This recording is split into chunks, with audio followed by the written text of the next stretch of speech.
naman at di na ako tumanggi dahil bukas na ang alis nito. Nagising ako may bumagsak, kaya napabangon akong bigla. Binuksan ko lang ang pinto ng kwarto na makita ko na nasa hig yung lalaki naka-all black habang pilit pinapatay si Sir Gov. Si Evo naman inalalayan si Sir Jack na lasing na rin. Ano nangyayari sa pag-uusap nila? Bulong ko sa sarili ko. Umakyat si Ana at Kara para tulungang buhatin ang dalawa sa guest room.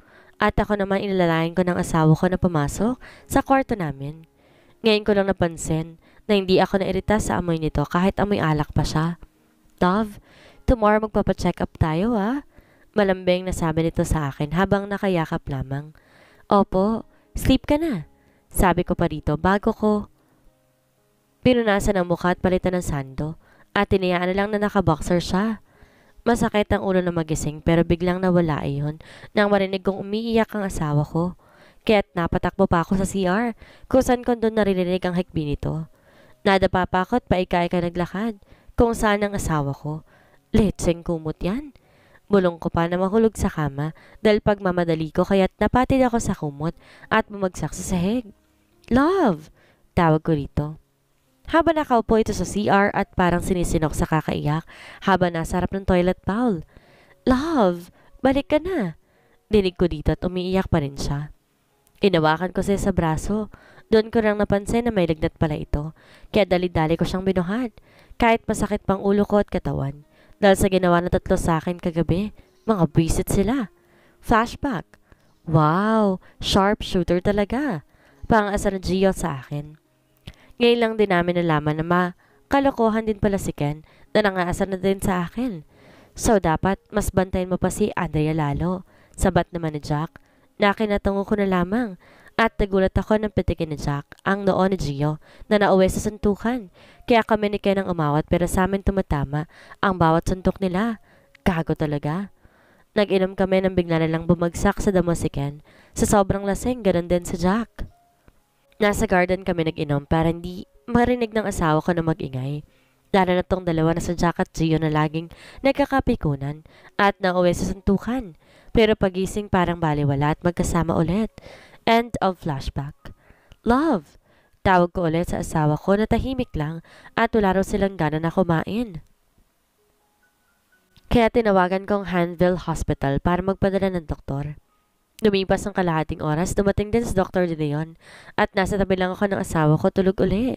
Doon ko nalaman na may case ng asthma na pwedeng mauwi sa sakit sa puso dahil sa nahihirapan din tong huminga dahil sa kakaiyak. Napansin din ni Dr. De Leon na kulang sa dugo ang asawa ko kaya mas okay kung magpa-check up ka agad. Sa kanya ang maraming senyales na buntis nga ito pero kailangan pa rin magpatingin para mas malaman kung ilang weeks na. Binibigyan lang to ng gamot sa lagnat dahil nga buntis ito at di na po pwede pang ipagamot. Pinagpahinga ko lamang ito at nang mahimbing na rin ang tulog nito. Tsaka ako bumaba para ihatid si Doc De Leon dahil may duty pa ito at ooperahan. Doon ko nakitang tatlo na hawak pareho ang mga ulo. Sure ako may mga hangover din to tulad ko pero nagtaka ako sa tingin ni Ken sa akin. Sabay hagis ang cellphone niya na sinuloko naman.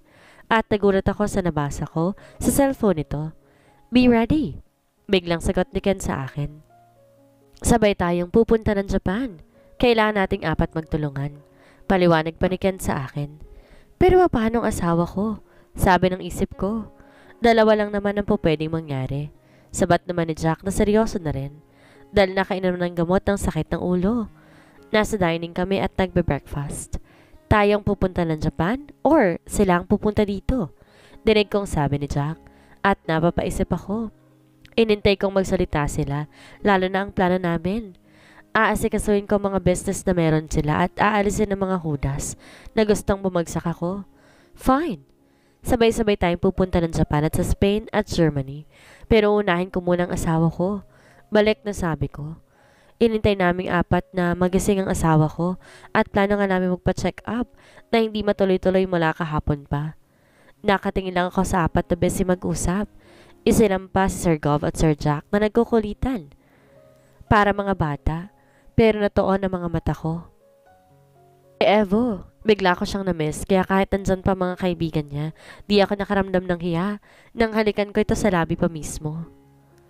Nahinto pa si Sir Gio at Sir Jack sa pagkagulat sa ginawa ko. Bakit ba asawa ko naman ang hinalikan ko? Pero nakakainis si Evo. Natulala din ng gago. Kaya iniwan ko na lang sila ulit doon at nagtuloy ako sa kitchen at naghanap ako ng gusto kong kainin. First kiss mo. Pangasal sa akin ni Ken na kinatingin ko pa rito. Dahil kahit ako'y nagulat sa ginawa ng asawa ko, pero masaya ako. Pati ang puso ko masaya dahil doon sa mabilis na halik. I mean, sa nakaw na halik. Shit! In love lang. Pangasal naman ni Jack sa akin. At tumayo ako para sundan ang asawa ko sa kitchen. Gutom na yon dahil panay tulog lang ang ginawa mula kanina. At hindi nga ako nagkamali dahil may hawak nitong sandwich sa gatas habang nakikipagtawanan kina Ana at Kara. Love? Tawag ko dito na kinatahimik ang dalawang maid. Habang asawa ko'y ngumunguya pa nang lapitan ko. Be ready. Ngayon tayo pupunta ng ospital para sa check-up mo. Sabi ko rito. At puro tango lang nakuha kong sagot dahil sa kumakain pa ito. Nagbilin pa ako sa mga kasambahay bago kami umalis ng mansyon at kasama ko pa rin ang tatlo. Dahil after ng check-up sa ospital mamaya din, ang alis namin papuntang Japan. Hawak ko lang ang kamay ng asawa ko at hindi ko alam kung papayag ba siyang iwan ko muna. Nasa labas na kami ng ospital. Hawak kong kamay nito nang bulungan ako ni Gio. Kinakabahan ka ba sa resulta? Gio ask. No. Balik na sagot ko. Totoo yon. Hindi ako tagat maging daddy lalo na kung asawa ko galing magiging ina ng mga anak ko. So bakit kanya na mukha mo? Parang kinakabahan ka na ewan. Sabat naman ni Jack. Para bulong lang kami dahil nasa tabi ko lang ito at hawak ko pang kamay nito papuntang OB-GYN. Na magsalita naman ng hayop na kina ito na parang close kami. Isa din tong wala akong tiwala eh. Pero dahil kailangan ko ng tulong niya ay kinalma ko na lamang muna. Natatakot akong iwan siya, lalo na ngayon. Baling na bulong ko na kinatahimik ng dalawa habang nasa likod lamang si Ken at sa labong ang kilid na palingalinga. Kaya kami akong bigla, sabay nguso sa dalawa at kahit sila naramdaman din ang nasa paligid. Mag-CR lang ako. Biglang sabi ni Gio habang si Jack naman babalik daw ng sasakyan dahil naiwan ang cellphone. At pumeso si Ken sa tabi ng asawa ko kaya nasa gitna namin to habang naglalakad sa hallway ng ospital. Huwag kang pahalata. Biglang rinig ko kay Ken at mas sumigpit pang hawak ito sa kamay ng asawa ko na ikinalingon pa nito. At nagsmile lang ako para hindi to mag-worry. Mrs. Balmes, tawag ng doktor sa asawa ko kaya pumasok kami sa loob at naiwan sa labas si Ken para magbantay. Hi, I am Dr. De Dios. Ako yung sabi ni Dr. Leon na maging private OB nyo, Mrs. Balmes. Pinagamit ng pregnancy test ito at totoo nga, nabuntis dahil may 2 linyang pula yon. Kung ang second test naman aalamin kung ilang weeks na ba ito or baka buwan na din. Nakatingin lang ako sa monitor na nasa gilid habang naiiyak ng mahal kong asawa dahil rinig namin ang lakas ng heartbeat ito na parang hinahabol sa bilis. Nagulat pa ako nang bumukas ang pinto at nag-uunahan pa si Gio at Jack na makapasok pero hinayaan ko na lang sila. Kahit silang dalawa na tahimik at tunog lang ng heartbeat ng anak ko ang narinig namin na magsalita si doktor sa amin. Healthy ang baby kasi base sa bilis ng puso nito.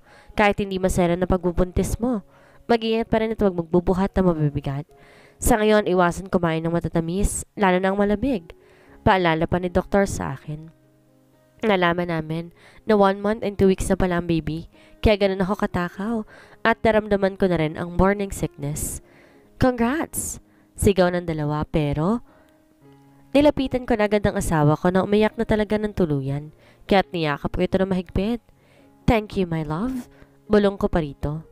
Maraming bilin si doktora ulit sa amin at may 4 pa akong iinumin na gamot. Vitamins para sa akin, sa dugo, pampakapit, sa baby ko daw. At Andrea, saan mo gustong kumain? Sabat ni Jack na isa sa mga natutuwa dahil bukod sa titino na daw ako magiging ninong siya at tito pa. Ewan ko ba dito? Nakikitang sakitin minsan, tulad ngayon na todo. Tanong sa asawa ko kung ano daw ang gusto ko at kung nagugutom ba daw. Andrea, mas okay dun sa last na kinainan namin. Masarap at maraming pagpipilian. Sabat naman ni Gio. Dahil isa rin tong may saltik. Tell to your wife, mamaya na ang alis natin. Biglang sabat ni Ken na kinasalubong ng kilay ko. Habang dalawa'y tumahimik at tatayin kay Rosabella na nagulat sa sinabi ng mongoloid na Ken na ito tulad ng dalawa. Umiwas ng bigla si Ken kaya umiwas silang dalawa at naiwan kami ng asawa ko sa labas ng ospital. Aalis ka, iiwan mo ako. Mahinang sabi nito sa akin. I'm sorry my love, may kailangan akong ayusing trabaho sa Japan. Balik na sabi ko dito at kita sa mukha ang lungkot doon. Ilang araw ka doon? Balik na sagot ko kay Evo. I don't know, pero sisikapin kong umuwi agad after a week, my love. Sabay yakap ko rito na malungkot at talaga siya. Ang sama ng tingin ko kay Ken habang ang gagawin ang sarap ng higop ng kape. Habang todo kain ng cake ang asawa ko na kinukulit ng dalawa. Buti na lang nag-smile ang asawa ko. Nang hinarap ko si Ken. Muntik na tayo kanina. Balik na sabi pa nito sa akin. Nakilala niyo ba kung sino sila? Balik na tanong ko sa mahinang boses. Hindi. At wala akong ideya kung saan grupo sila. Pero sure ako na hindi silang kalaban natin. Baka naman may iba ka pang atraso at kaaway maliban sa mga yakuza. Paliwanag pa ni Ken sa akin. Napaisip ako. Sure akong kilala ni Ken ng mga taong pwedeng sumugod at pumatay sa amin. Ibig sabihin lang nun hindi ako or kami ang target. At napatingin ako sa asawa kong tumatawa ngayon. At napalingon ako kay Ken. Think! Huling narinig kong sabi ni Ken bago nagbukas ng cellphone. I'm fine, love. Balik na sabi ni Rosabella sa akin. Akala ko talaga magagalit siya. Pero nung sinabi kong about business yon, okay lang daw. Basta't babalik daw ako na walang kahit anong galas sa katawan. Lalo na sa mukha. Sure. Kaba na, okay lang na iwan kita dito. I mean, kayo ni baby. Lambing ko pa rito. Lalo na sa mga nalaman ko. Kung ipipilit itong isama ko siya kahit di naman po pwede, okay lang sa akin. Basta't alam kong nasa tabi ko lamang siya. Pwede ring sabihin niyang wag na akong umalis at sila Gio at Jack na lang ang pumunta doon. Pati kasama naman na si Ken na may sariling mundo. Minsan, love, I'm fine. Dinig kong sabi nito mas lalong kinabahala ko. Dahil kanina lang todo tanong siya at parang gusto niya akong pigilan. Tapos ngayon, siya pa nagliligpit at naglalagay sa maleta ng mga damit ko. Love naman, stop that. Iritang sabi ko dahil konti na lang. Tapos na siyang ilagay yung mga dapat kong dalhin. Pati nga isusuot ko ngayon nakaredy na din eh. What? She said. At tumayo ako para yakapin siya. Love, maligo ka na.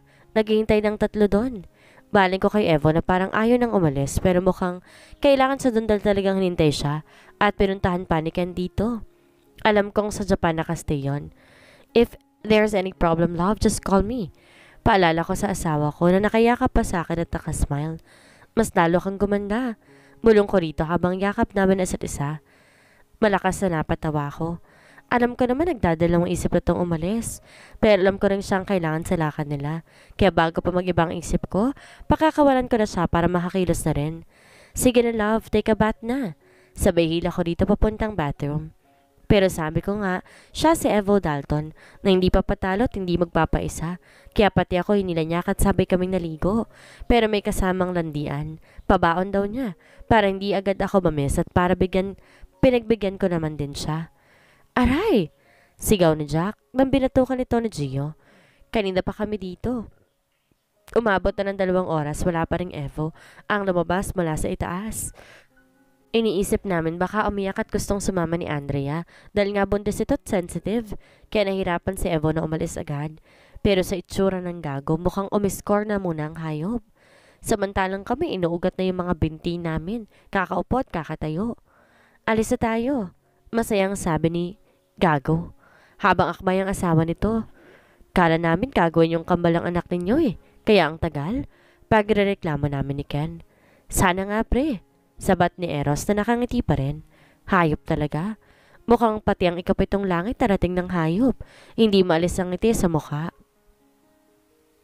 May tiwala ako sa asawa ko dahil alam ito na para sa kanya at sa anak namin kaya dapat sundin niya mga sinabi ko. Mag-ingat kayong 3 lalo na ka na love. Uling sinabi nito tumalis ng kotse ang gamit namin. Diretso kami sa airport kaya isang gamit lang ng kotse naming 4. Si Gio ang nag-drive katabi si Jack at nasa likod kami ni Ken. Sinabihan kong agency na bantayan ng mansion mo, lalo ng asawa mo, sabat ni Jack. Thanks, sabi ko lang pero kinakabahan ako sa totoo lang. Alam ko ang nararamdaman mo pre. Ganyan din ako pag aalis sa tabi ng asawa ko kaya para maging less ang pag-iisip ko, tinuruan ko ang asawa kung paano lumaban at tumawak ng baril. Paliwanag ni Ken sa akin. At naisip ko yun pero magkaiba kami dahil ang asawa niya, kung ano man dong ginagalawa nila pero ang asawa ko, alam niya isa akong alagad ng batas na tumutulong at nagtatanggol. Pero ang ibang dirty works ko wala siyang alam doon at natatakot akong malaman niya at iwan niya ako. Sinabi ko lang sa'yo, pero kung ayaw mo bahala ka. Mas okay na mamatay na lumalaban kaysa manood at umiyak na wala namang nagagawa. Hirit pa nito. At naisip ko na ng stepsister ko. Asa na ba siya? Umalis si Eros at sinabihan ko na agad sila Kara at Ana na matulog na't magpahinga. Si Vina naman nag-check sa likod ko nakalak na bang lahat ng mga pinto. Napahiga ako sa kama at medyo nalungkot dahil walang makulit at malambing na asawang kinasanayan ko ng yakapin at halikan mula noon pang bago kami matulog. Miss ko na kagad ang daddy mo, anak. Himas ko sa tiyan ko na maliit pa. Sometimes POV. Ma'am, umalis na po sila sa mansyon. Naiwan lang ilang tauhan at katulong na kasama ngayon na asawa ni Mr. Balmes. Report sa akin ng tauhan ko. Tingnan ang paligid. Utos ko pa at kilala ko si Mr. Balmes. May hawak itong agency. Kaya alam kong kilos itong pasikreto. Dalin mo pang ibang tauhan para may kasama ka. Make sure mabantayan kung kailan lalabas ang asawa nito. Bilin ko pa. At muli, inutusan ko. Ilang taon na ba? Bulong ko pa at nakita ko rin siya. Alam ko naman na pareho kami naghahanap sa isa't isa. Kailangan ko iligaw at magtago. Bilin sa akin ni daddy na siya lang pamilyang meron ako bago tumawala. Kasama si mommy. Ilang beses muna akong naligtas. Alam ko yon.